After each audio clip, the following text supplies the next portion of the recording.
Global markets में uncertainty बनी हुई है। सब लोग इन्फ्लेशन, टैरिफ्स और एआई की तेज ग्रोथ को देख रहे हैं। पर क्या आपको पता था, इस वीक की सबसे बड़ी न्यूज ने दुनिया भर की इकोनॉमीज की डायरेक्शन बदल दी। ओईसीडी ने 2025 के लिए ग्लोबल जीडीपी ग्रोथ फोरकास्ट को कम कर दिया है। 3.3% 2024 से 302% 2025 और 2.9% 2032 एक्सपेक्टेड है। चीन, यूएस, यूरोप, चाइना और इंडिया सभी अपनी यूनिक चैलेंजेस फेस कर रहे हैं। टैरिफ्स का इंपैक्ट, इन्फ्लेशन पर कंट्रोल और AI led transformation. Global PMI surveys दिखाते हैं कि मैन्युफैक्चरिंग आउटपुट रिकवर कर रहा है, पर एक्सपोर्ट ऑर्डर्स अभी भी वीक हैं।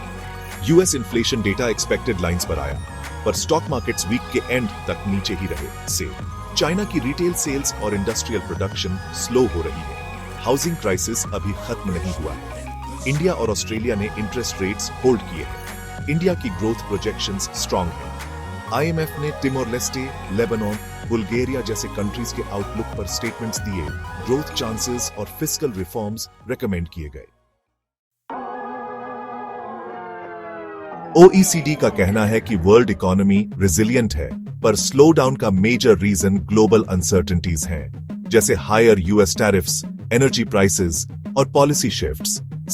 यूएस में टैरिफ्स के कारण मैन्युफैक्चरिंग कॉस्ट्स BRH रहे हैं, पर सेलिंग प्राइसेस कंज्यूमर्स तक पहुंचाना मुश्किल हो गया है। इससे शॉर्ट टर्म इन्फ्लेशन मॉडरेट हो रही है, पर लॉन्ग टर्म रिस्क्स अभी भी बने हुए हैं। चाइना में प्रॉपर्टी इन्वेस्टमेंट अभी भी गिर रहा है। हाउस प्राइसेस 26 महीनों से कम हो रही है, जिससे कंज्यूमर सेंटिमेंट्स नेगेटिव हो रहे हैं। यूरोप की इन्फ्लेशन ECB टारगेट के करीब है। यूके में मॉर्गेज अप्रूवल्स इंप्रूव हो रहे हैं। एआई सेक्टर ग्लोबली बूम कर रहा है और एक्सपर्ट्स के अनुसार ग्रोथ फंडामेंटल्स के कारण है, बबल नहीं। फ्यूचर ऑप्टिमिज्म जस्टिफाइड है। आईएमएफ और world bank experts fiscal reforms और इकोनॉमिक डाइवर्सिफिकेशन रेकमेंड करते हैं, खासकर इमर्जिंग इकोनॉमीज में जहां ऑयल डिपेंडेंट ग्रोथ रिस्की हो सकती है।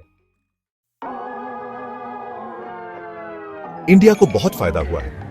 जीडीपी फोरकास्ट रिवाइज होने के बाद भी यह फास्टेस्ट इमर्जिंग इकोनॉमी की रैंक पर कायम है। एशिया पैसिफिक रीजन के सेंट्रल बैंक्स कॉशियस हैं और इन्फ्लेशन को देखते हुए पॉलिसी रेट्स में कोई बदलाव नहीं किया है। ग्लोबल सप्लाई चेन अभी भी यूएस चाइना ट्रेड टेंशंस के इंपैक्ट से रिकवर कर रही है, जिससे वर्ल्ड वाइड ट्रेड और कमोडिटी प्राइसेस अफेक्ट हो रहे हैं। एक्सपोर्ट ड्रिवन एशियन कंट्रीज को एक्सपोर्ट डिमांड और टैरिफ से चैलेंजेस फेस करने पड़ सकते हैं। इंडियन आईटी, फार्मा और ऑटो सेक्टर्स को मीडियम टर्म में अपॉर्चुनिटीज मिल सकती है। 14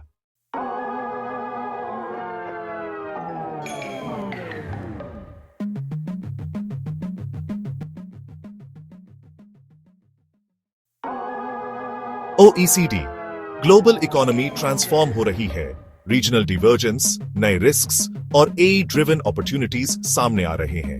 आईएमएफ सस्टेनेबल ग्रोथ के लिए फिस्कल कंसोलिडेशन और इकोनॉमिक रिफॉर्म्स जरूरी हैं। Allianz chief economist, AI market growth bubble नहीं है, फंडामेंटल्स स्ट्रांग हैं।